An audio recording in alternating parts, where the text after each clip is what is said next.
네, 이어서 바로 교제를 진행하도록 하겠습니다.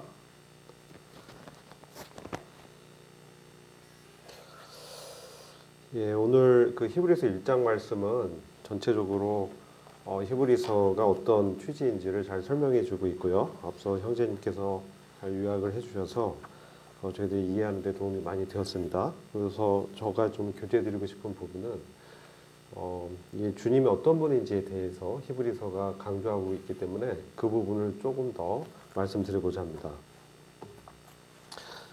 먼저 1절에서 주님은 선지자들과 이제 대비되는 하나님의 말씀으로 소개되고 있죠.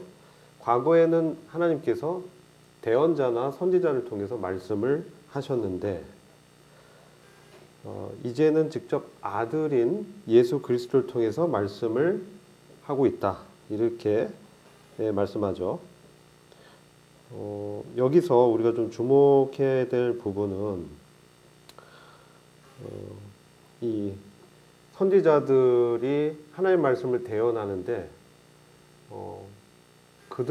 선지자들보다 더 뛰어난 하나님의 아들이신 주님은 아까 말씀하신 대로 로고스, 말씀 자체라는 것이죠. 그래서 그분이 훨씬 더 뛰어난 분이다. 그래서 예수 그리스도의 탁월함을 지금 말씀하고 있는 것입니다. 이 마지막 날들이라는 표현은 말세를 얘기하는데 지금도 뭐 그렇다면은 말세이죠. 예수 그리스도가 오신 이후로는 다 말세입니다. 근데 요즘 더 뭐라고 하냐면은 말세지말이라고 하죠. 말세 중에 더 끝에 와 있다. 정말 주님의 오심이 임박했다. 이것을 알 수가 있는 것이죠. 다양한 방법으로 이제 말씀하셨는데 여러 가지 기적들을 통해서도 말씀하시고 또 사사를 통해서도 말씀하시고 왕들을 통해서도 말씀하시고 그리고 여기서 말씀하신 이제 선지자, 대언자를 통해서 말씀하셨는데 이제 아들이 직접 아들을 통해 말씀하셨다. 아들을 통해 말씀하셨다라는 것은 아들 자신이 인격적으로 오셔서 하나님이 어떤 분인지를 말씀하셨다는 거죠. 그래서 이 말씀 매우 중요하죠. 그리고 이 아들은 만물의 상속자다.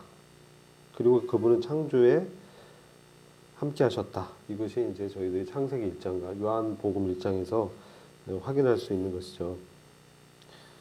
그리고 아들이 또 어떤 분인지를 소개하고 있는데 3절이 중요한 말씀이죠. 3절 보시면 하나님의 영광을 나타내고 있다. 그리고 그분의 인격을 정확하게 보여주고 있다는 것이죠. 그래서 하나님께서 어떤 분인지, 하나님의 영광이 얼마나 놀라운 것인지를 우리가 주님을 통해서 알아야 되는 것이죠. 그러면 여러분들 이제 생각해 보세요. 하나님의 영광, 추상적인 건데 정말 나에게는 하나님의 영광이 어떻게 다가오고 있고 적용할 수 있는가?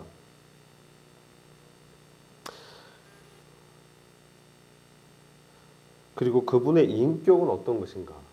그래서 우리가 히브리서 말씀을 통해서 주님의 영광은 어떤 것이고 인격은 어떤 것인가? 이것을 이제 볼 수 있어야겠죠.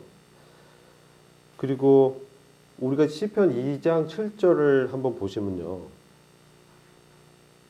시편 2장 7절은 우리 주님이 어떤 분인지 2장 1절부터 쭉 보시면 좋을 것 같아요. 이 시편 2장은 전체적으로 사실은 주님께서 재림하셔서 이 세상을 주님의 어떤 통치 아래 두시는 그러한 것을 배경으로 하고 있는 말씀이에요. 근데 1절 보시면 열방이 분노하고 민족들이 허사를 경영하고 있다. 이렇게 말씀하죠.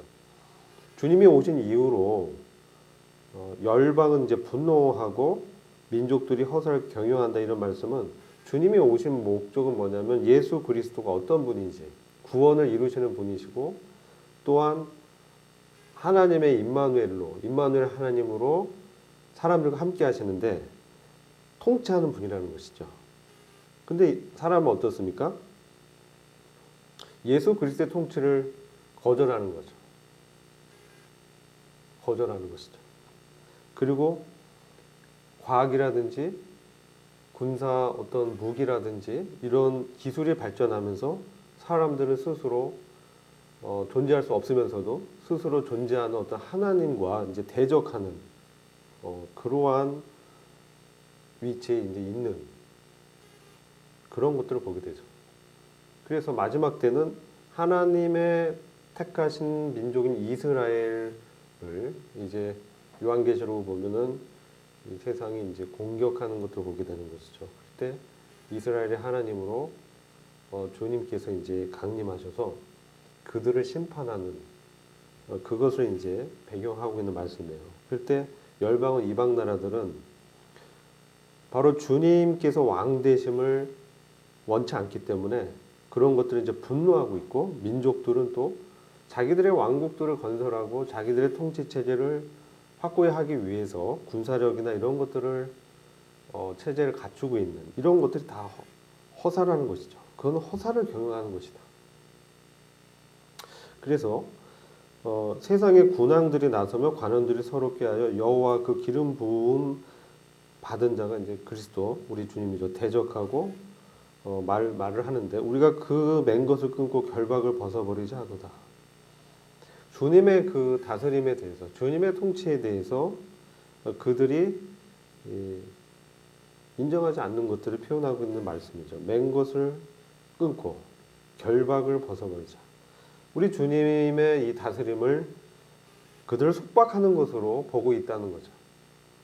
그들은 진정한 자유가 뭔지 모르기 때문에 예수 그리스도의 왕 되심을 계속해서 부인해 왔기 때문에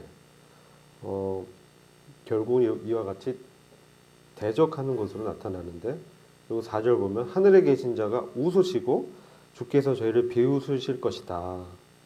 그래서 주님이 재림하시면서 그 이방의 그 왕권들, 이방 나라의 통치 체제를 결국 무너뜨릴 것이라는 것을 예언하고 있는 말씀이에요. 하늘에 계신 자가 이제 웃고 비웃는다는 것이죠.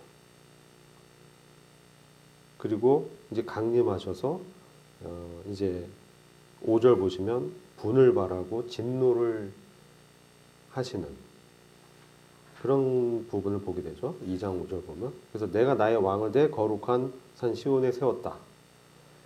이렇게 이제 말씀하면서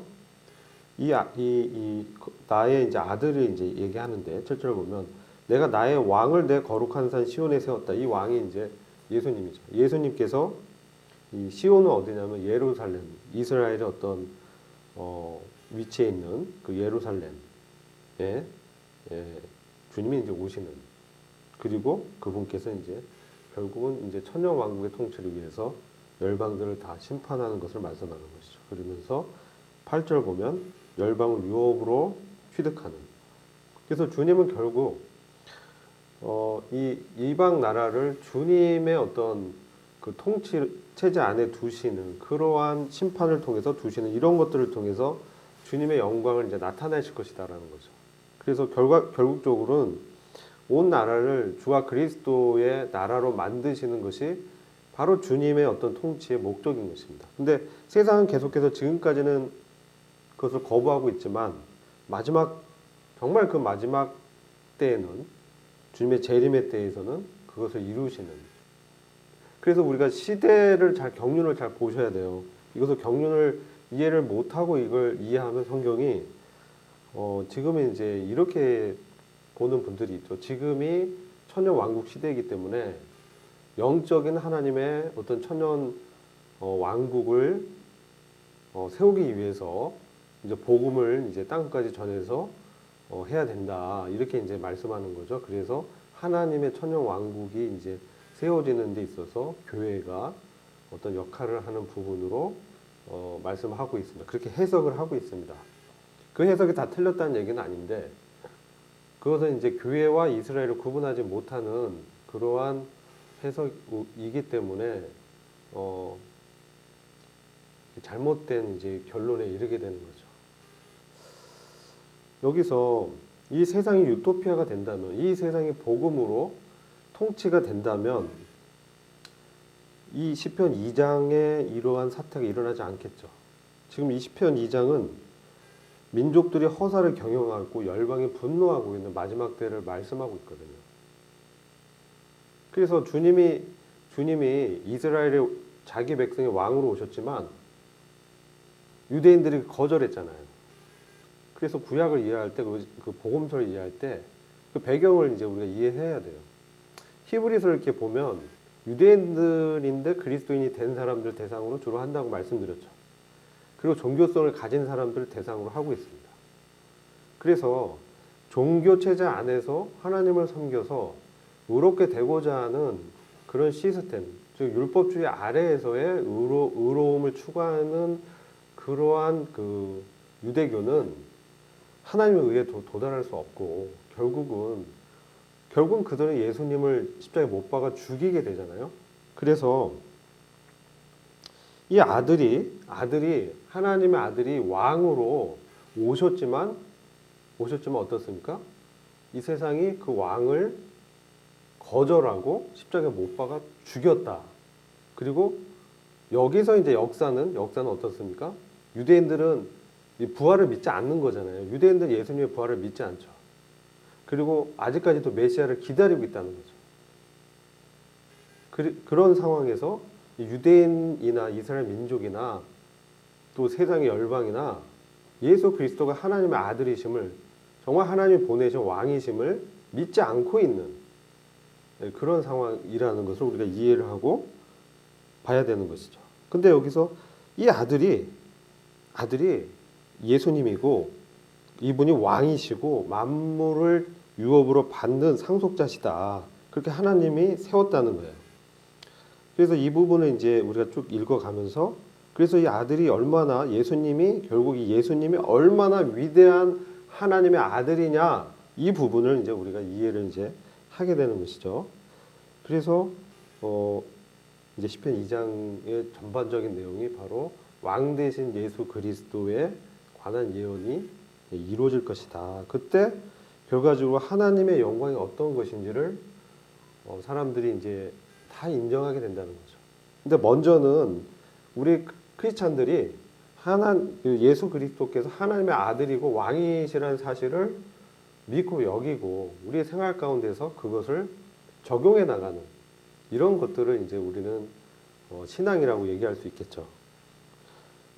그리고 이제 3절을 보면 이 능력의 말씀 혹은 권능의 말씀이라고 말씀하고 있어요. 근데 이 능력의 말씀, 권능의 말씀이라고 말씀하고 있는데 해석이 이제 이렇게 해석이 더 좋은 것 같아요. 그분의 능력인 말씀으로. 그러니까 능력의 말씀으로 볼 수도 있는데 능력인 말씀. 그러니까 결국은 말씀이 능력이라는 것을 얘기하고 있다는 것이죠. 그래서 만물을 붙들고 계신데 모든 것을 붙들고 계시다. 주님이 말씀으로. 근데 이 만물에는 우리도 포함되어 있다는 거죠. 우리도 주님이 그분의 권능의 말씀으로, 권능인 말씀으로 우리를 붙들고 있다는 것이죠. 주님이 그분의 권능인 말씀으로 우리를 붙들지 않는다면 우리는 떠내려 갈 수밖에 없고 실패할 수밖에 없고 넘어질 수밖에 없는 존재인데, 그분의 그 말씀으로 우리를 만물을 붙드시면서 우리도 주님이 붙들고 있다는 사실을 보게 되는 거죠. 그러면서 주님이 하신 일이 죄를 정결케 하셨다. 근데 여기서 예를 들어 선지자를 보내서 또는 사사를 통해서 왕들을 통해서 죄를 정결케 한 것이 아니라 이 말씀은 몸소 친히 스스로 직접 하셨다는 거예요. 친히 여기에 방점이 있는 것이죠. 친히 죄들을 정결케 하셨다는 거예요. 어떻게 정결케 했냐는 것이죠. 주님이 어떻게 몸소 직접 스스로 하나님의 뜻과 일치돼서 하나님과 한 마음으로 합해져서 어떻게 죄들을 정결케 하셨는가? 자기 자신을 십자가에 희생 제물로 들이심으로 그렇게 했다는 거죠. 그래서 주님이 십자가에 자신을 몸소 친히 직접 하나님 뜻과 일치가 돼서 자기 몸을 희생 제물로, 화목 제물로 들이심으로 그 죄들을 정결케 하셨다. 이것을 이제 말씀하고 있죠.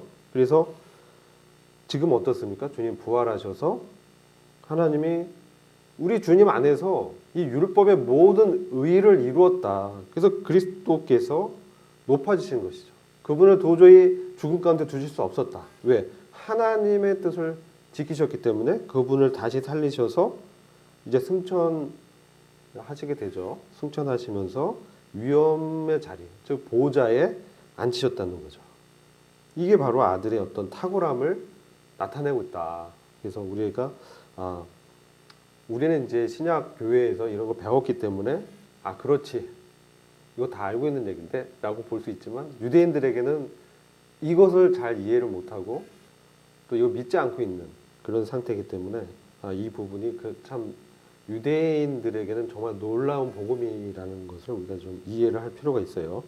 그래서 3절까지 좀 자세히 설명드렸고, 천사와 이제 예수님 비교했는데 그걸 잘 설명해 주셔서 우리가 천사를 이해할 때 이렇게 이해해도 좋을 것 같아요. 하나님께서 천사를 통해서 기적을 베푸셨단 말이에요. 그래서 유대인들이 왜 천사를 숭배했냐? 유대인들이 천사를 숭배했어요.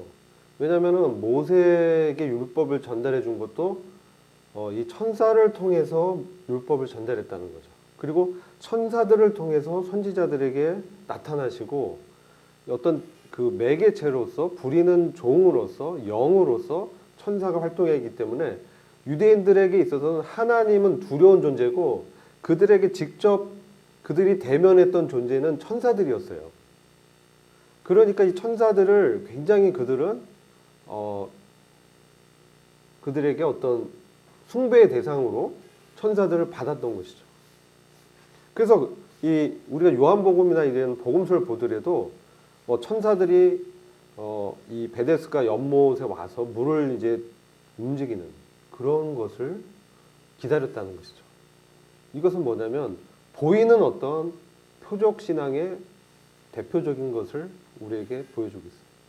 그러니까 천사들과 예수 그리스도를 비교했다는 것은 어떻게 보면은 유대인 관점에서는 예수님 뭐예요? 예수님은 그냥 십자가에 못 박혀서 죽었잖아요. 근데 천사는 그런 존재가 아니란 말이죠. 너무나 강력하고 불 가운데서 나타나고 그들에게 기적을 행하는 어떤 하나님의 대리인으로서 천사가 이제 그들을 바라봤기 때문에 그들에게 있어서는 보이는 어떤 신앙을 쫓는 유대 종교 체제 아래서는 천사를 더 이제 존중하게 되는. 우리에게 어떤 메시지를 줍니까? 천사와 아들을 봤을 때 우리도 마찬가지로 영향을 받아요.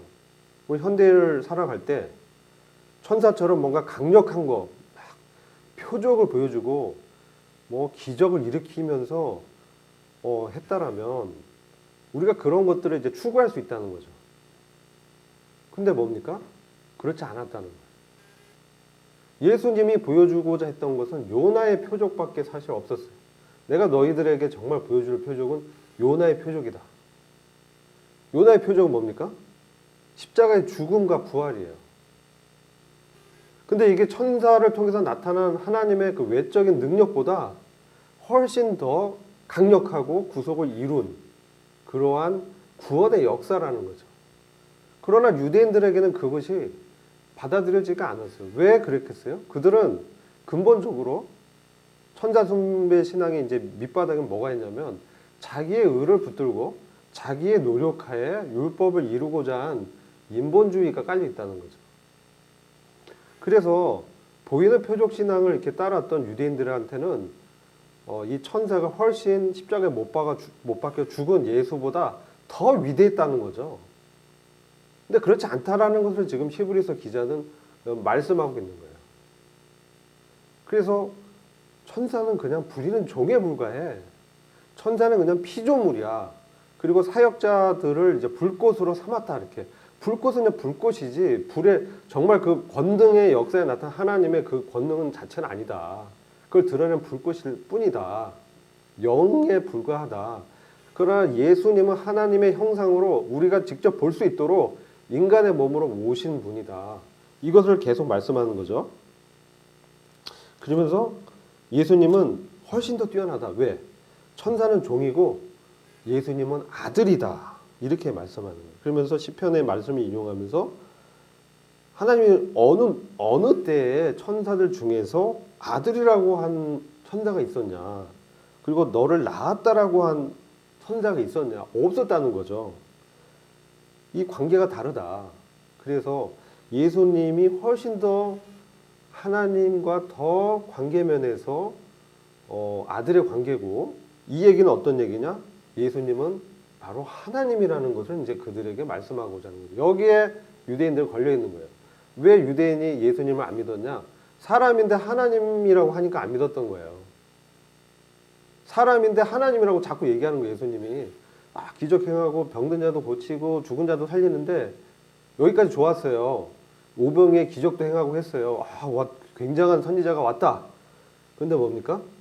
그분이 하나님이고 우리가 영접해야 돼. 우리 안에 왕으로 모실 그 창조주 권능의 하나님이라는 거는 못 믿겠다는 거죠. 근데 이 사실이 우리에게도 동일하게 역사하고 있어요. 오늘날 그러면 이게 어떻게 우리가 이제 적용해야 되냐 이거죠. 우리는 보이는 이 세상의 성공과 이 세상의 부귀와 이 세상의 권세와 명예를 중시하는 생각들이 있어요. 그래서 그거가 번영하고 나타나면 정말 하나님의 역사고 하나님의 함께 하심이라고 볼 수 있죠. 그죠? 그렇지 않아요? 그렇다고요. 이 일반적인 이제 가치관을 말씀하는 거예요. 근데 십자가는 그것을 뒤엎었어요. 십자가는 그렇지 않았어요. 오히려 죽는 걸 얘기했고 낮아지는 걸 얘기했고 완전히 내가 썩어지고 거기서 종이 되어야 되는 걸 얘기하고 있는 거죠. 이것이 유대인들이 받을 수가 없었던 거예요. 그들의 선민 사상과 의식과 율법이라든지 이런 것들은 군림하고 다스리고 정복하고 권능과 기적으로 나타나는 하나님을 그들이 쫓았기 때문에 예수님처럼 종으로 와서 채찍질 맞고 관원들에게 힘없이 붙잡혀서 십자가에 못 박히는 그것은 도저히 상상할 수 없었던 일이라는 거죠. 오늘날도 마찬가지예요. 우리가 주님을 믿는 신앙이라고 하는데 맨날 이제 뭡니까? 소외되고 뭔가 이제 경건하게 살고자 하면 핍박받는다고? 이 세상 사람들이 인정을 못 받고, 그죠? 그리고 뭔가 내가 하는 일이 중요치 않게 느껴지고 내가 하는 게 맞는 건가? 막 어떤 스타처럼 등장해서 뭔가를 해야 되는데 예수 그리스도 뭐 옛날에 무슨 스타 해가지고 나온 그런 것도 있었는데 그런 예수님을 이제 쫓는 거였죠. 그러니까 그게 아니니까 가룟 유다도 이제 배반하고 이제 팔아버리는 그런 일을 하는 건데 우리 신앙이 어떤 신앙이냐? 예수님을 인격적으로 만나서 정말 그 십자가의 영적 의미를 하나님의 어떤 뜻에 대해서 인격적인 관계 속에서 예적으로 나타나는 기적이나 이런 거는 부차적이고 정말 인격적인 관계에서 하나님의 사랑을 정말 절실하게 필요로 하는 그러한 사실을 우리가 인식하고 있는가. 이거는요 매우 중요한 차이예요. 근데 이게 잘 인식하지 못하는데 결국은 내 자신이 하나님의 아들이 필요하고 하나님의 은혜가 필요하고 하나님 없이는 내가 절대 의로운 삶을 살 수 없다라는 절박한 어떤 한 결핍이 나에게 있다라는 것을 깨달아야 돼요. 그렇게 하려면 어떻게 돼요? 정말 하나님의 뜻을 행하려고 해봤어야지. 그죠?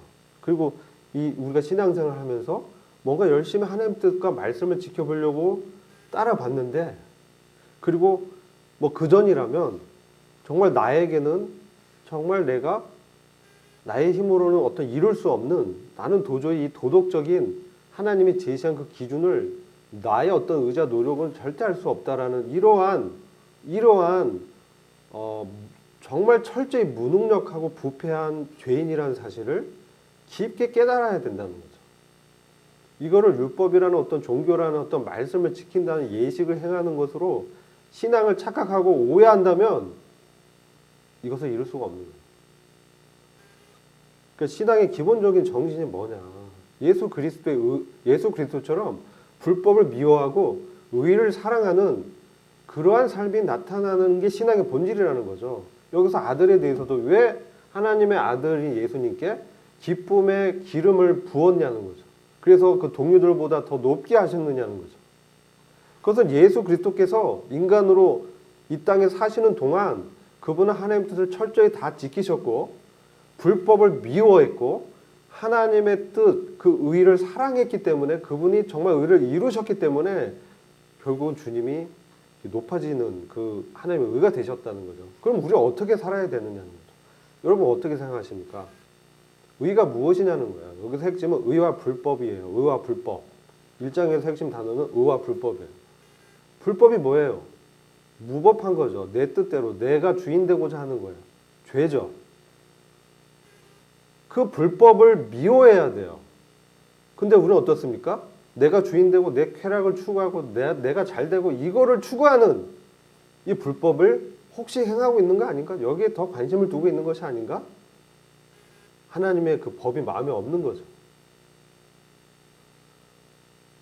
그럼 의는 뭡니까?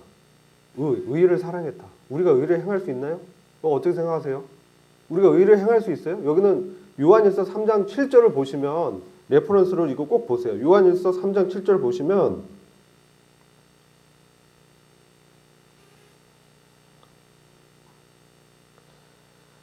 자녀들 아무도 너희를 미혹하지 못하게 하라. 의를 행하는 자는 그의 의로우심과 같이 의롭고 죄를 짓는 자는 마귀에 속하나니 마귀는 처음부터 범죄함이니라. 하나님의 아들이 나타나신 것은 마귀의 일을 멸하려 하심이라. 하나님께로서 난 자마다 죄를 짓지 아니하나니 이렇게 말씀하고 있습니다. 우리가 그 죄를 안 지을 수 있나? 이렇게 생각할 수 있어요. 여기서 죄에 이제 빠져서 죄를 습관적으로 고질적으로 짓는, 죄에 거하는, 그래서 고질적인 고범죄를 계속 행하는, 죄의 그 권세와 그러한 것에서 벗어나지 못하고 있는 그런 죄인의 삶을 지속하는 것을 말하는 것이죠. 하나님의 자녀는 그렇지 않다는 거예요. 하나님 자녀는 그분의 의로우신 같이 의롭고 의를 행한다는 거죠. 근데 종교는 뭐예요? 유대인들은 열심히 이렇게 잘 해가지고 의를 행하는 거고, 근데 결국 못하죠. 못 행하는 거. 신앙은 뭐예요? 믿음은 내가 이미 의롭게 되었다는 은혜를 의지해서 의를 행하는 것이죠. 이걸 잘 구분해야 돼요. 그리고 그럼 어떻게 의를 행하냐는 거예요. 의로운 자는 의를 행해야 되는데 지금 불법을 미워하고 의를 사랑하려면 우리가 우리에게 있어서 의와 그리스도의 의와 하나님의 의를 구분해야 되겠죠. 하나님의 의는 뭡니까? 그리스도예요. 왜? 고린도전서 1장 30절에 그리스도께서 하나님으로부터 나와서 우리에게 지혜와 의와 거룩과 구속이 되셨느니라 라고 말씀하고 있죠. 그러면 하나님의 의는 그리스도라는 거죠. 그럼 그리스도의 의는 뭡니까? 하나님께서 왜 하나님의 의가 그리스도가 됐냐면 그리스도가 바로 하나님의 뜻을 죽기까지 다 이루셨기 때문에, 그래서 율법의 모든 것을 다 완성했기 때문에 그리스도가 의로운 거죠. 죄를 안 지으시고 그분은 죄가 없으시고 하나님의 뜻을 다 순종했기 때문에 그 의를 우리에게 주셨잖아요. 우리한테 주셨잖아요. 그럼 우리에게 의가 뭐예요?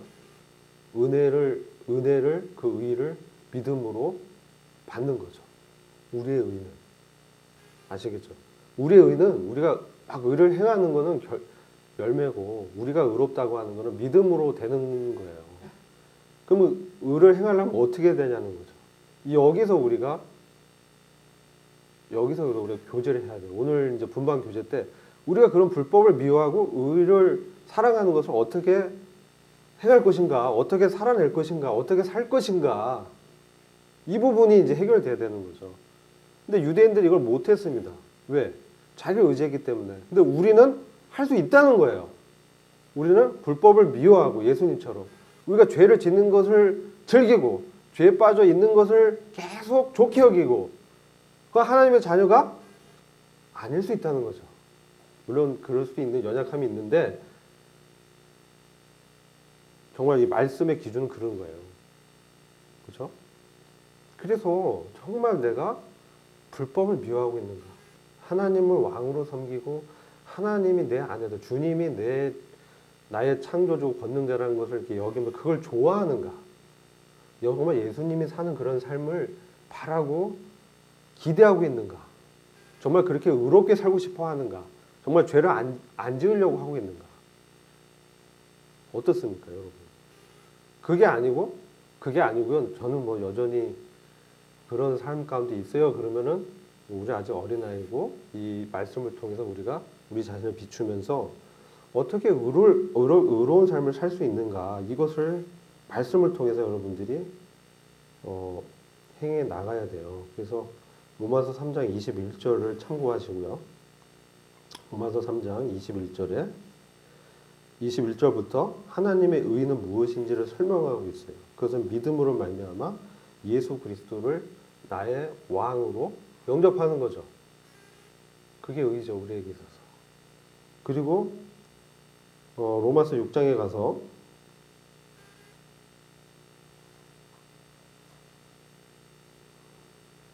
우리의 몸을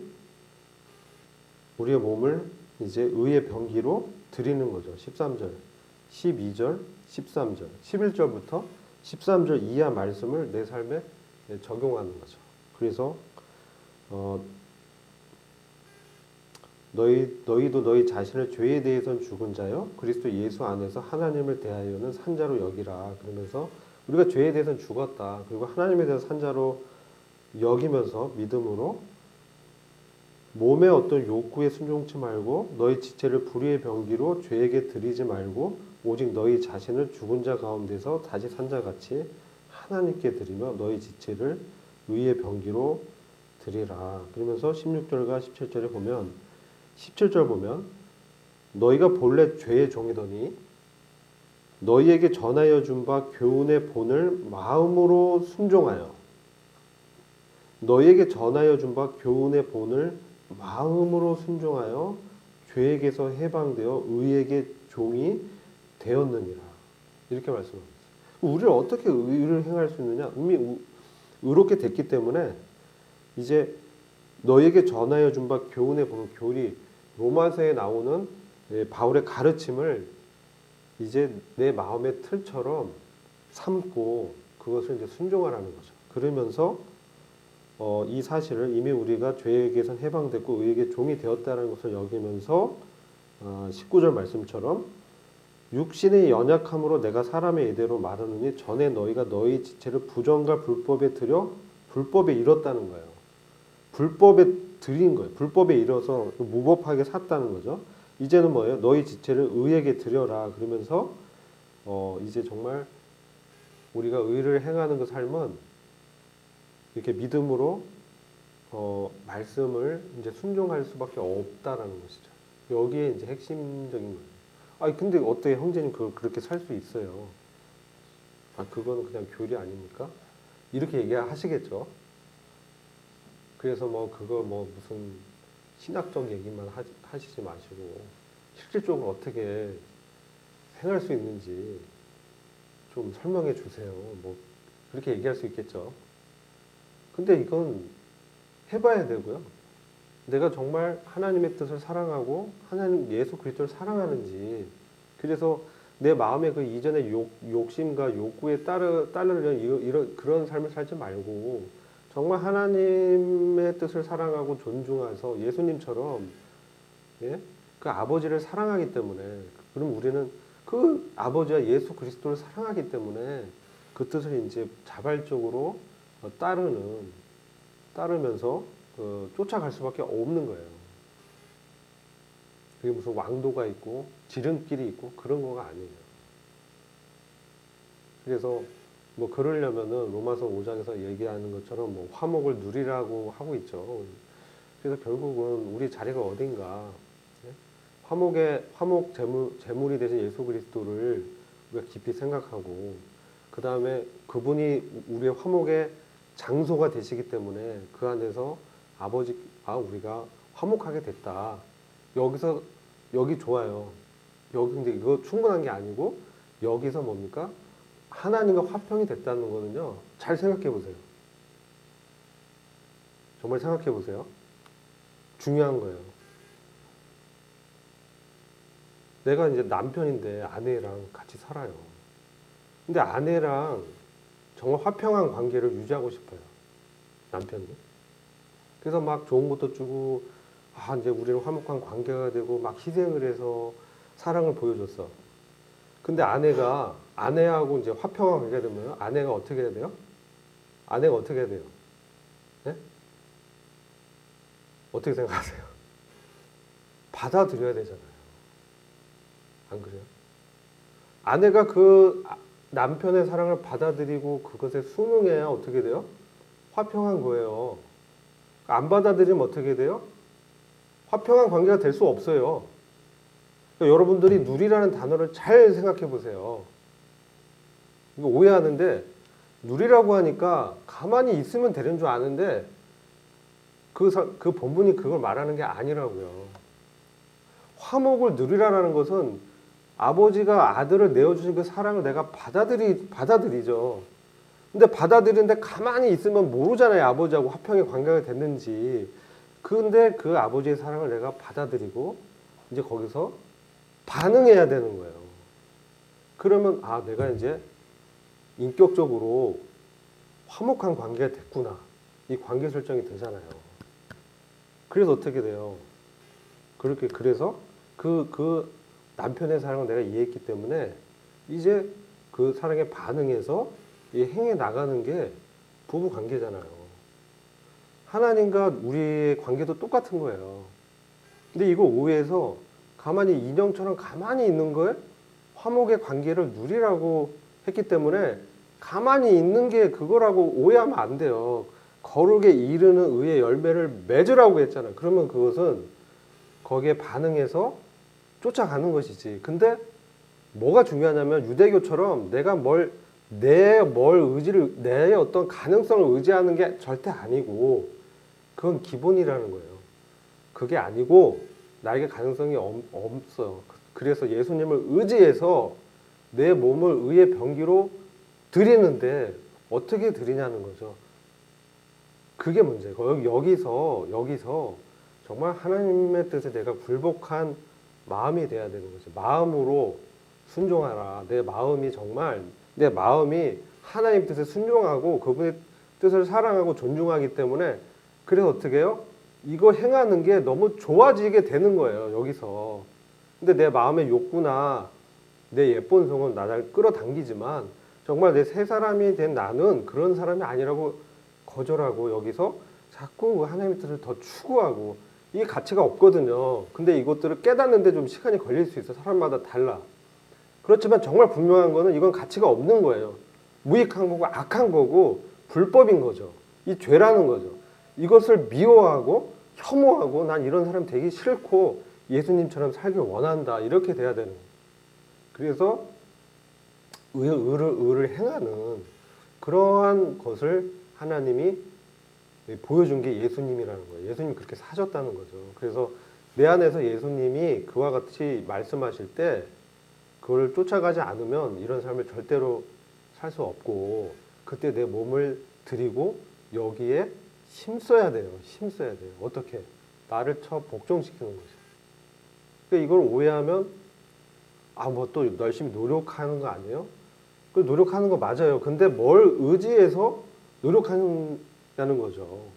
그것은 하나님의 말씀을 의지하고 믿음으로 여기고 그러고 이제 이렇게 기도하면서 나가는 거죠. 이게 안 되면 의를 행할 수 없어요. 그러니까 이제 여러분들이 이런 것들을 잘 이제 하셨으리라 보고 이제 이따 조별 나눌 때 이런 부분들 좀 그 삶에서 어떻게 이제 적용할지 이런 부분들을 좀 나눠봤으면 좋겠어요. 네, 오늘 좀 말씀에서 길어서 그런데 일단 마치도록 하겠습니다. 잠깐 기도하겠습니다. 주님 감사합니다.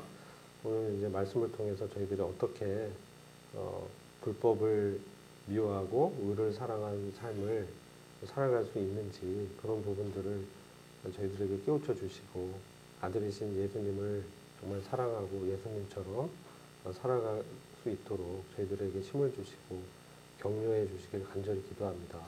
예수 그리스도의 이름으로 기도했습니다.